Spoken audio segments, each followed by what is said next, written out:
Agree or disagree? That is the question. Nice, dude. All right. So everything's working good. And Damien, agree or disagree this week? It's going to be about the White House event. And let me show a little blurbs before we get into the actual statement and into the little topic there. But the White House fight is on. Dana White and Donald Trump seal the deal for the UFC at America's 250th anniversary DC Bash. It is going to be on July 4th in 2026. We have a little bit more details on it just to kind of paint a bigger picture, and I'll go through that real quick. So there is a park connected to the White House. We could put 85,000 people over there with screens. We're going to put a big stage, do concerts. We're going to take over Washington, D.C. that whole week. No fights have been announced for the card, but it's going to be July 4th. And then he trashes. He has to trash Jon, right? He says, White says there's a 1,000,000,000 chance Jones competes at the event. So pretty hilarious that he has to trash Jones a little bit there. So Damien, the question and the statement for this week is going to be the White House event will be the most publicized UFC event of all time. Do you agree or disagree with that statement? 100% agree. And there's a lot of factors that go into this when we are thinking about why it would be the most publicized event of all time. Obviously, I think the Habib and Conor has the most previously with 2 million pay-per-view buyers, and then plus whatever streaming you want to put on top of that. But I do think if you take in consideration the new Paramount deal, the fact that this is such a circus event from the UFC. Normally UFC are all about, making the money, but I think they would happily lose money, spare no expense pay. We saw it with the Noche event last year. Obviously, no idea how much that costs, but I think that'll probably be pennies compared to what they put on here at the White House next year. With everything considered, as I said, the Paramount deal, the access that people are going to have to actually watch this, the freak show circus that the UFC are going to make. Obviously, we just heard it too. They're going to have concerts. They're going to have the whole week, he said. They're going to be doing stuff the whole massive week. Artists, the exposure that even artists are probably going to want to be here, be like Super Bowl halftime show. They're going to want to probably be there playing for free because of the exposure they're going to be getting. This is easily going to be the biggest event of the UFC's calendar so far to date. Yeah, I'm interested to hear if you have I agree with this. I think this is going to be the biggest one by far. If you have a differing opinion and maybe that you don't think this is that big of a deal, I'd be curious to hear your reasoning on why. Damien, dude, this is, we're getting Paramount in 2026, right? And I think that they are really going to blow the doors off on this event in particular because they just got that new Paramount deal. I think they're going to really try and snowball this and have a really big showing, a really nice event. I think they're going to stack this card too. I think this is going to be, we had UFC 300 and we were like, how is Yuri and Rakic on the prelims? Like, that does not even make sense. I think it's going to be that type of situation where every single matchup is absolutely insane. We're going to be getting fights that would, headline the Apex that are going to be on the prelims. It's going to be such a good time, man. I'm really excited. And we saw how much money and effort went into the Spear event, right? And it was really cool. I loved it. The spectacle, the creativity, all of that. This event is going to be way bigger than that. And also, I'm going to say, I usually don't speak in absolutes, but we are never going to see this again because we have a president right now, love him or hate him, he is extremely unique. And I do not think any other president would ever do this. So I don't think we will ever see this again. This is going to be a one-off. And Damien, when it comes to one-off and collecting, like that's it. And I really think we may even get some cards surrounding this event that are going to be really sick. If Topps doesn't have all the photographers there to try and capture shots from these, I just give up. I give up with Topps completely. But yeah, man, not only do I think the quality is going to be insane with like the fights, but also the stages, the entrances, like you were saying, the musical acts. He said a whole week. Who knows what's going to be happening there a whole week? But dude, it's going to be absolutely insane. I'm so excited for this event. Also, we kind of glazed over the July 4th thing, but like just to put it into perspective for anybody that's like a international watcher, a foreign watcher, that's a massive holiday. It's like you only have a couple more that are bigger than July 4th for us Americans. We got like Christmas, Thanksgiving, maybe Halloween, maybe New Year's, and then like July 4th is right in there with all the biggest holidays. People are going to be barbecuing. I'm going to be making some hot dogs, some hamburgers, dude. Maybe have, you know, the nephews over, the family. Hopefully I don't have to work because dumpster fires are always super annoying on July 4th from all the fireworks. So I'm going to try and take that off so I can watch this event. But dude, it's going to be so much fun. I am very excited that this is legitimately happening.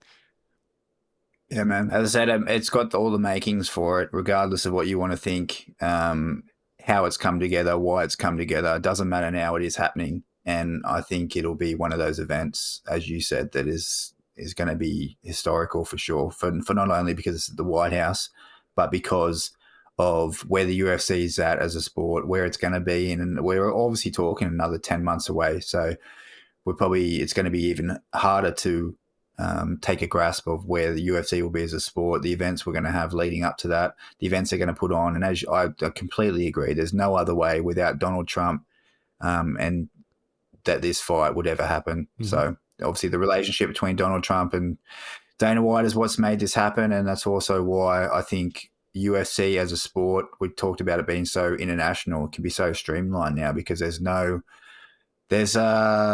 sort of no visas that can be denied or anything now. Like, yeah, there's too much possibility for this to happen and for it to not be the biggest event that UFC has ever had. Yeah, man. Okay, Damien. So what was it, like 4 months ago we first talked about this when it first came out, maybe 3 months ago, and we were shooting around the idea who's going to be on the card. And Damien, we were freaking right on the money, dude. Check out these names right here. We got McGregor, and this is from Google's AI. So maybe we're AI, Damien. Maybe you and me are artificially. Well, are we here? Is this a simulation? This is a simulation, brother. I'm telling you. We don't have time to talk about that. And we got McGregor potentially fighting with Diaz. You had called that one. That's you. You said that's the one that you want to see. That's the one you have to make. Everybody out there watching, after you hit that like button, who would you want to see at the White House event? Because I think we'd probably get some interesting matchups. And then we have Jon Jones potentially fighting Aspinall, Alex Pereira, Francis Ngannou. There's no way he fights Francis Ngannou. Gemini AI, what are you thinking, dude? That is not going to happen. We got Kayla Harrison, Bo Nickel, Sean Strickland. Do they do Kayla Harrison versus Nunez super fight at this? Because I don't think have they already gotten announced with a date yet? No. They're doing it. They're doing it here then. Yeah, probably because I think Nunez, she would be smart enough to take it. Like, she's been retired, living the family life. So you would want a good 12 months to take on the biggest fight of your career potentially. We got Bo Nickel on here, American. We got Sean Strickland, and Colby Gemini. Colby Covington has to be on the other fighters list here. Like I was going to say, is it not? Is not the most American fight you can make is Sean Strickland versus Colby Covington? Is that not the most American fight we could have? Gosh, dude, those guys, man, those guys are insane. I think this is me, right? If I'm the matchmaker, I want it to be like almost like USA versus the world. I want to have all the different fighters out there, and I want America versus somebody else. That's how I would market it. But I completely agree. Those guys are as America as it gets right there. But yeah, man, that's actually true. That's a good point. I bet you they would market it that because they are, of course, with the circus of this, they're going to bring in a very new fan base, new watchers. And if you, of all days, on America's birthday, you want to make America look like the greatest country on earth. Yes. So we might just get all American fighters versus absolute bums. We might not get no super fights. This all might just be Americans this might be bum fights versus UFC fights. Yeah, I mean, you definitely you have to get some America victories, right? You don't. I don't think you have to, but I think that would be the most fun way to market it. Every fight, the crowd, USA, you're just chanting USA the whole time. You got the flag in the back. The White House is looking all white. I don't know. It's gonna be crazy, dude. I'm excited. And we'll see what happens. Like you're saying, it's potentially a long time from now, so a lot is going to change in the landscape. Hopefully, the Paramount Plus transition goes smooth, and we get some fun fights leading up to that. Mentioning about it before, but I do definitely think of those two athletes. We're talking about Conor McGregor versus Jon Jones, who could potentially be main eventing that card. I agree. Dana's already said it publicly, but it makes sense. I don't think he can trust Jon Jones, so I don't think he puts Jon Jones down on this card, to be completely honest, because he's sort of severed the relationship now. As much as Jon Jones was Dana White's favorite fighter for the longest time, I think there is some animosity there now, and there has been a history of Jon Jones sort of ruining big events. We've seen it before. UFC 200, for example, was one that stands out.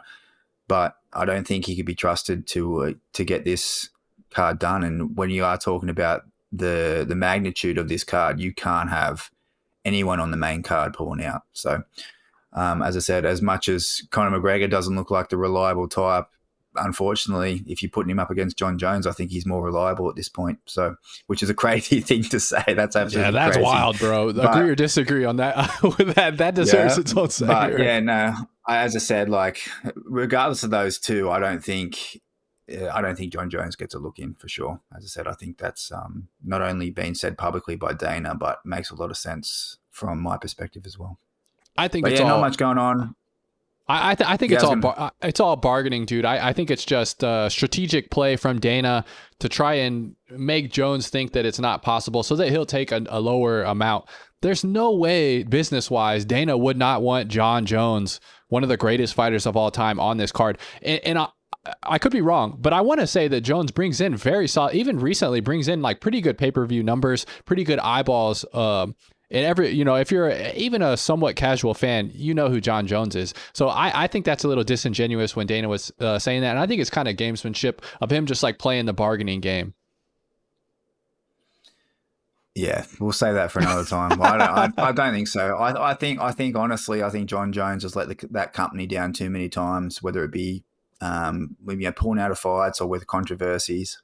It's just not a good look. And as I said, you can't have that we just agreed it's the biggest event the UFC are going to have. So you can't be putting someone who's been proven to be unreliable at the top of that card. That's just my thoughts.